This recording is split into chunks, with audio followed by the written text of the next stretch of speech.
Good afternoon, good morning, good evening, whatever the time is where you are. I am DJ Sweetleaf and this is Studio Madness. Let's call this episode 3, shall we? Why not? I'm going to get back to doing some analog jam stuff, possibly towards the end of this video, and I will eventually at some point get to doing some sequencing with the old Akai SO1, because there are some lovely old school classic jungle samples that I've found on discs that still work 20 years later. Today I'm going to go through synthesizers, analog synthesizers generally. I've got a few of them. If you see episode 2, you see me doing a jam with some of the older analog synths that I've got in the studio here. I've got a Roland Juno 6, I've also got the Gen SX1000 up there. I've got a Roland SH09, that is a Yamaha CS10. I'll show you this, which is a piece of gear that a friend of mine, thank you DJ Snake Style, for lending this to me. He kind of needed somewhere to put it because he's run out of space temporarily, so he's kind of lent it to me. And there it is. Look at that absolute beaut. What on earth is it? Well, it's a box with some stuff and lots of wires coming out of it. Looks great, doesn't it? Yes, it does. Let me explain. If I just take, I'm just going to take this camera off the tripod. What is this? Well, it looks just like a rack full of stuff, and it actually, this is exactly what they call a Eurorack. This is in fact a modular synthesizer. If we look just in the back there, there's a big, basically that green plate there is kind of the power supply distribution for all of these little boards. I can't quite see because it's a bit dark, but each one of these boards does a different thing. And you can buy them all individually. Looking at the Juno 6, this is the original Roland Juno 6. This is a polyphonic, but it is analog. And if we just go across here, it's got an LFO, which is the low frequency oscillator, which kind of slowly goes up and down like that, and you can then speed it up and slow it down, and then assign that to either the voltage controlled amplifier, which then makes the volume go up and down. So that kind of turns it into a sort of a tremolo, or you can set it to. You can also set the LFO to the oscillator. This is a digitally controlled oscillator, and that would make the pitch go up and down. So that kind of gives it a vibrato effect. But so what we've got here, so you've got an LFO, you've got a DCO. In most cases, it would be a VCO. It's a voltage controlled oscillator. This is a digitally controlled oscillator, but it is still analog. So that's the digitally controlled oscillator. This particular model, as I say, the Juno 6, it goes through. You've got a high pass filter. You've then got the voltage controlled filter, because obviously everything in analog synths is controlled by voltage. Unfortunately, the focus on this camera isn't. So you've got the frequency and the resonance, and then you can assign either the envelope or the LFO or keyboard tracking to the voltage controlled filter. Assigning the keyboard tracking basically means that the higher you play up on the keyboard, the more it kind of opens the filter. So as you're playing higher notes, it kind of does that, and then the lower notes kind of a bit lower down. So it gives it a bit more expression. You've then got the voltage controlled amplifier, which obviously amplifies the signal, and then you've got the envelope generator on the end there with the attack, the decay, the sustain, and of course the release.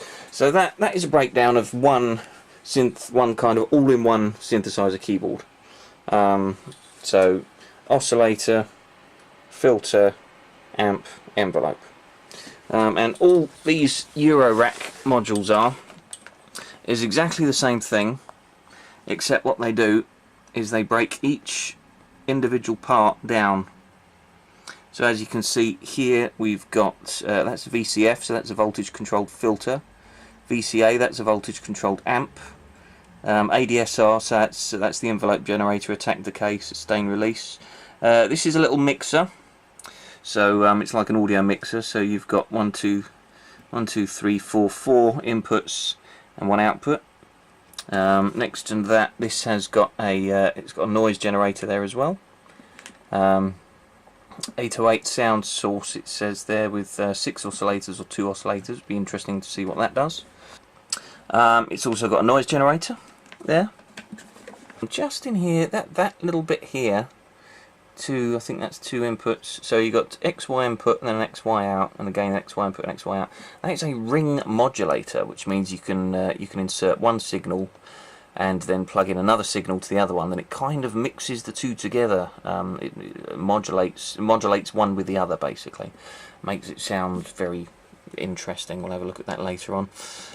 You've got a voltage controlled oscillator here, so this is the thing that actually makes the noise, and it's got, let's have a look down here. Okay, so at the bottom there you can just about see it's got sawtooth, sawtooth square wave, almost kind of looks like a pulse. That's a triangle, and then just on the end there, just see, there we go, that there is the sine wave. So that's the thing that actually makes the note itself, so that kind of goes doo, or whatever pitch you want it to, and then you've got control voltage there which tells it what the pitch is, so that's how you change the pitch of the oscillator. Otherwise it's just going to oscillate at one note, and that's all it's going to do. So with these modular synths, you have to plug everything in and tell every individual module what you want it to do. And this is the thing with the modular synths, is that you don't have to have them plugged up in any particular way, any particular order.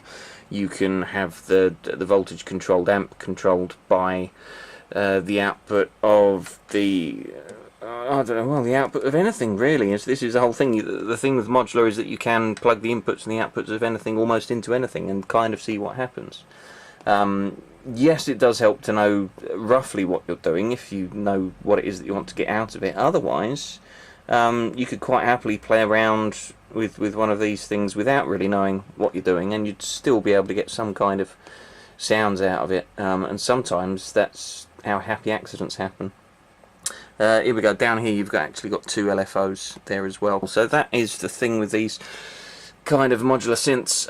Each individual module can be bought separately, and where something like that is, I mean, for an analog synth like this, you're probably talking close to £1,000 now. I got this one a bit cheaper. Others you could get for maybe £200 or £300, slightly smaller if you're lucky. Thing with modular synths, and this is one of the reasons why I didn't really want to get into modular synths too much, is because each of these individual modules can cost anywhere from 70 or 80 quid up to some of the more interesting ones are up to £300 or £400 just for a single module. So a box like this, fully populated with, you know, loads of different stuff in it, if you go for the more expensive stuff, could be anywhere close to well over 1,000, possibly even 2,000. I've seen some obviously this is just two kind of 2U sections. All the Eurorack stuff is made into the same dimensions, so it can all fit nicely in the boxes. But this is just a 2U, but I've seen some that are like 3 or 4 times as high, and you can spend anything up to, you know, 6,000-7,000 or more. It just kind of gets a bit crazy. So yeah, I didn't really want to get into modular synths because they are expensive, and let's be honest, I've probably spent a fair amount on analog synths already. But then, since my friend Matt Snakestyle has lent me this, I kind of thought it would be nice to do a demo showing what it can do. Over here is actually it's got a MIDI input and a CV control voltage input, so I could use control voltage from an old analog keyboard, or I could use a new MIDI keyboard in order to control it. And then I thought, well, it would be nice to have a look and see if I could maybe add another little module in here somewhere. So these guys, Synths Eurorack, I found them online. They're an American company from Portland, Oregon, and they make DIY kits. Because as I say, some of the modules for this you can buy on eBay or off the shelf, and you're talking anywhere from 100 up to 2, 3, 4, maybe even 500 for the bigger, more interesting modules, but I didn't really want to do that, so what I did was I wanted to find something a little bit cheaper, so I found these guys, Synths Eurorack, and they make little DIY kits, and I wanted to find something. I didn't just want to buy another oscillator or another filter, or just, you know, something that was going to be fairly normal sounding. I wanted something a bit more interesting, so I've gone for what they're calling the Atari Punk console. These things are kind of like circuit bending glitch kind of digital sounding type things, but I ordered one online from these guys. They sent it over, came in a nice box, and I got it out of the box, and I realised that what they actually sent me, they do two versions. They've got the Eurorack version, which has a faceplate, which I'll show you in a minute, which fits in these, or they've got the standalone version, and even though I ordered the Eurorack, and they gave me the standalone.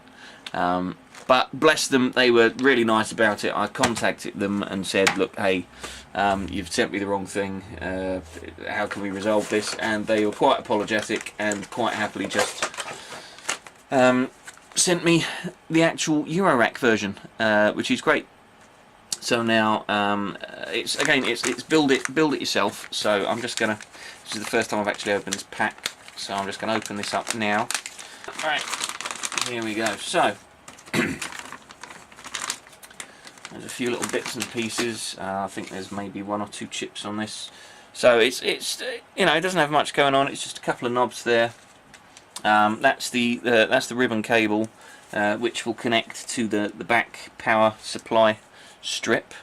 Get some power into it. We've got 1, 2, 3. So we've got a little bag here with 3. That looks like 3 little mini jack sockets, and there's 2 variable resistors in there, knobs, and then that there, let's just get that out. I think that is the socket, so that'll be the socket for the actual power strip. So it's a proper DIY kit. You can buy these already made, but again they're then costing sort of anywhere from £80 to £90 upwards. This kit I think cost me no more than so this kit cost me less than 50 quid, which I think is, you know, for about maybe an hour's work to put it together, I don't think that's too bad. You get a nice little pack with all the little bits and pieces, the resistors, and I think there's a couple of diodes in there, transistor, a couple of tiny capacitors and stuff. In here is probably going to be some kind of chip to get the whole thing going. Let's have a look at this bit. Yeah, this is the electronics board there, which I'm going to put the bits onto. And this, it looks to be, there we go, look at that, APC, Synths Eurorack. So APC, Atari Punk console, Synths Eurorack, and that is the Eurorack front panel strip. So once I've got it built, that will kind of sit, so I'll actually put that kind of there. So it's not particularly large module. It's just the one kind of the one unit width. But then the 2 knobs will go on there, 1 and 2, and you've got CV1, CV2, and then out. So I'm guessing that's the audio output, and then you've got 2 control voltage inputs, and then we'll just see what happens. So there's the little circuit board, which I'm going to have to put all the little components onto. Helpfully, actually on the board, it's probably quite hard to see, but actually on the board they have printed out where everything is and what everything is, so you can't really get it wrong. What I would say when you're doing soldering of this kind of stuff, if you're making a kit, it's probably a good idea to start with the smaller components first. To be fair, looking at this, most of these components are fairly small anyway. But I would say, yeah, start with the smaller components first, because then otherwise, if you put all the big stuff on, so I mean, this isn't too bad. But if I put that on and a few other bits and pieces on, if I put the larger stuff on, then the smaller stuff, which is like, you know, these tiny little pins here and here, tiny little pinholes. If you put the bigger stuff on first, then you won't be able to get your fingers in to to get to the smaller stuff. So always put the smaller stuff on first. Start with small resistors, really small capacitors, stuff like that, and then it's going to be easier to put the bigger stuff on. So I'm going to go into the front room. I'm going to set up my solder station, and we'll see how long it takes to get this little puppy built. See what it sounds like. Okay, so I've got everything set up on the desk here. I've got plenty of light so I can see what I'm doing. Synths Eurorack, there we go. Advertising for you guys. It's the faceplate, front plate, which obviously we'll put on a little bit later. Put down there for now. Let's get my little helping hands out here. This is the thing what we need. That's there we go. That's the board itself with all the bits and pieces on it. Well, I mean, that's where all the bits and pieces are going to go once I've put them on there. Also, if you haven't got one of these and you want to do some work, I do suggest getting something very similar to this. They're called helping hands most of the time, or I know they've got a few other names online, but helping hands tend to be the names that these go by. It's literally just, as you can see, it's a couple of little crocodile clips on the end of this kind of metal shaft, and it's great because it means that you can just take your circuit board like that, and then there you go. It's nicely, let's just move that so it's actually in front of the camera there. So there we go. So yeah, so that's nicely kind of held by it, so I'm not having to hold that and hold the soldering iron out, you know, because you can't have four hands. It's nice, it would be nice to have four hands when doing this kind of stuff, but obviously I'm not a mutant. And this isn't X-Men. So, I've got two hands, and I'm going to be using this little thing to hold on to the circuit board that I'm going to solder onto.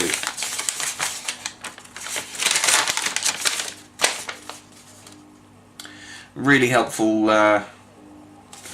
helpful piece of paper there telling you what you've got and where they should all go. Also, what's really interesting to note is that it looks like there's two or three different types of resistors. They've got 1 ohm resistors, they've got 1 kilo ohm resistors, 2 kilo ohm resistors, and 100 kilo ohm resistors, and obviously each one has got slightly different. And you should be able to tell because there should be 4 of the 1Ks, and then there's 1 of 1 ohms, 1 of 2 kilo ohms, and 1 of 100 kilo ohms. But you do have to make a note of obviously the colour strips. It doesn't matter which way round resistors go. They're non, you know, there's no polarity. There's no plus or minus basically to resistors. You just put them in. It doesn't necessarily matter which way round they go. Same for the little ceramic caps like these little guys here. Again, I don't think there's necessarily positive or negative, but these ones, the electrolytic caps, and absolutely the diodes, they will definitely have a positive and a negative side, so you need to make sure you put those the right way around. So what I'll do is I'll start with smaller components. I'll probably start with the resistors. There's a few here. I think there's one there, all the R's basically. So I'll start with the resistors, and what I'll do is I'll actually put them in place. I'll just zoom out a bit so I can actually see what's going on. I've got my solder station here, sponged with a little bit of water on it to clean the end. And I've also got one of these. If you don't have one of these, I would say get one. It's basically like wire wool in a little metal tray, and it's great for just dabbing the soldering iron into there to try and get the end of that nice and clean, because you want that as clean as possible. So I'm going to put a bit of music on, probably fast forward this entire process.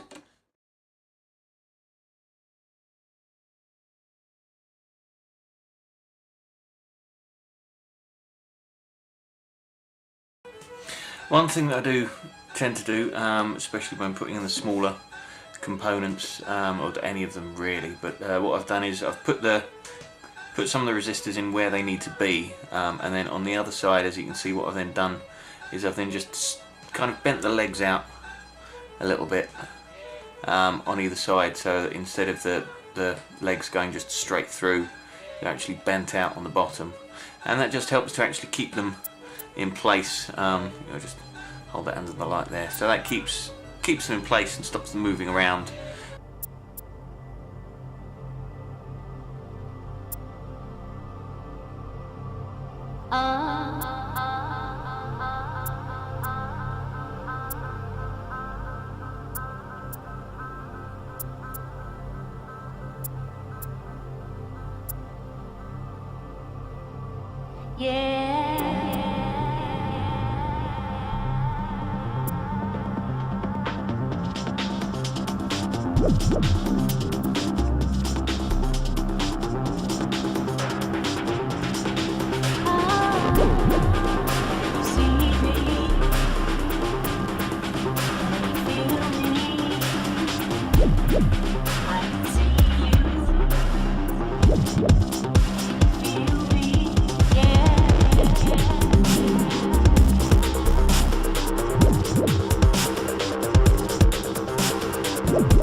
Okay, so that is most of the small stuff on now. I've got the 1, 2, 3, 4, 5, 6, 7. That's seven little resistors on there.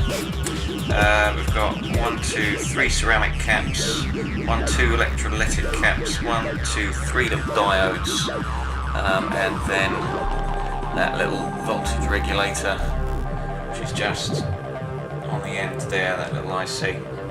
So all that's left now is the ever so slightly more fiddly bits, the power connector, which is all fiddly. There's just lots of little pins, so that's going to be fun. Right there, it kind of goes in the back there. That's that bit there. So that one goes. So I'll try and get that one soldered up, and then we've also got. That's the tiny little chip holder. It's going to hold the little logic chip in place. Just about to see that on camera. And it's a dual timer, 556 dual timer, IC2. So that's IC2, and it's got a little notch.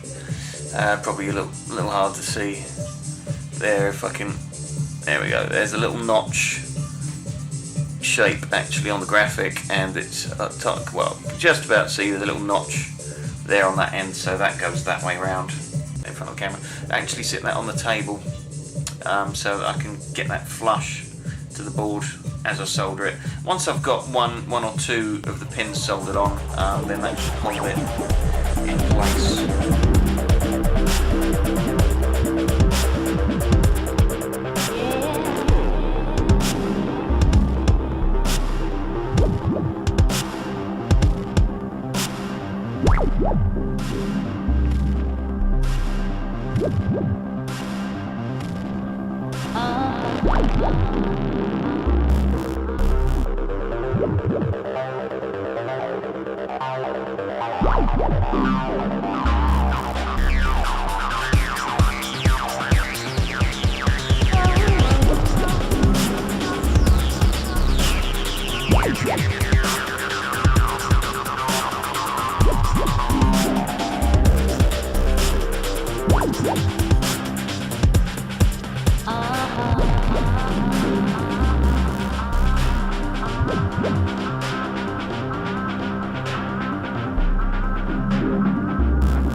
Okay, so it looks like this is pretty much finished. I've got everything on there that should be, all the sockets, 2 potentiometers. One of them looks a bit wonky. That one looks straight, and that's a bit wonky. But I'm going to take the I'll take the nuts off the front. Okay, so that's the front panel, and that's the way it's supposed to go.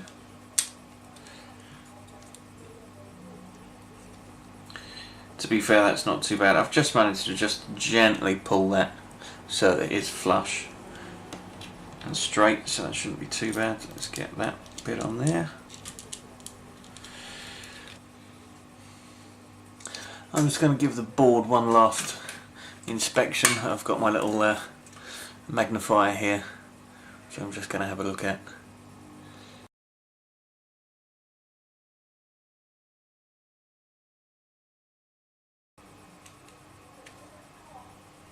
Nice. So now we've got some knobs, which is great. 2 knobs. One for the control 1, one for control 2.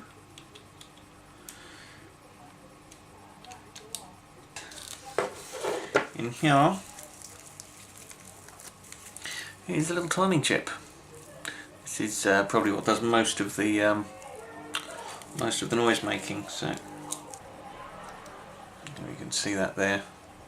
I'm just going to carefully make sure that that's in the right place, which is currently not.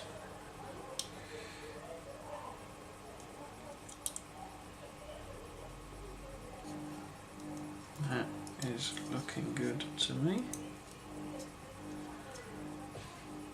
So there you go, chip is now in place. All we're going to do is put it in the rack, turn it on, see what it does. Synths Eurorack Atari Punk console, all shiny and new, made by Sweetsleaf. Took roughly about maybe an hour and a half to build, but that's just because I was taking my time. I just put a bit of music on, you know, had some time to kill, wasn't particularly bothered about doing it quickly. You could probably build it in about 45 minutes to an hour if you just got on with it. So we've got the power strip there, which is going to go onto the power plug there. I'll just tip this up so that I can get this into where it needs to be. There we go. So I'll just plug that in its little socket there. The rest of it is obviously going out the back. Okay, so all that's left to do now is put that in place with a screw. Get that in there. Now I suppose I have to turn it on and see what happens. So now I'm going to plug it in. Turn on the on switch on the back.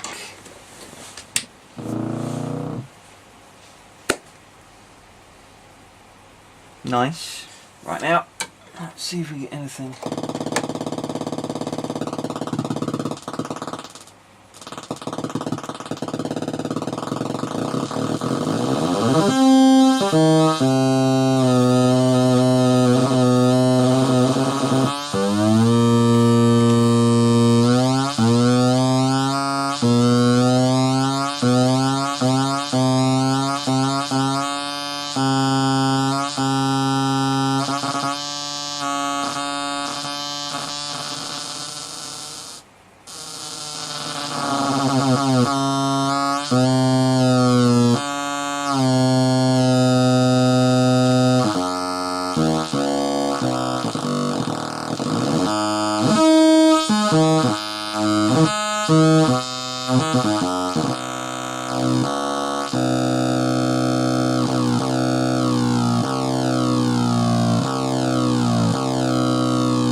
So I think that's working.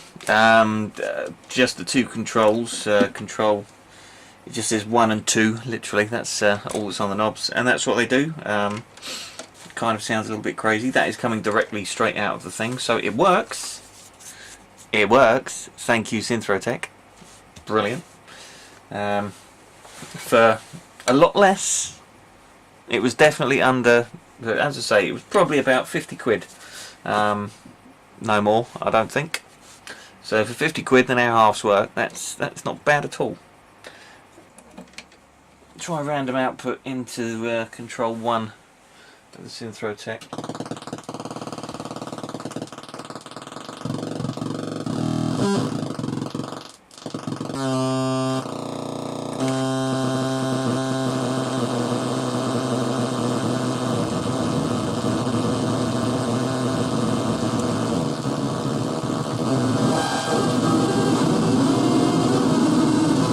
Well, that's just the random volt generator out there, so let's try something a little bit different, shall we? Let's try coming out of the LFO. This LFO here, let's see what we can get out of that.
So, there you go. Synths Eurorack Atari Punk Console Eurorack Edition DIY kit. About an hour's build time, maybe 50 quid sterling. There you go.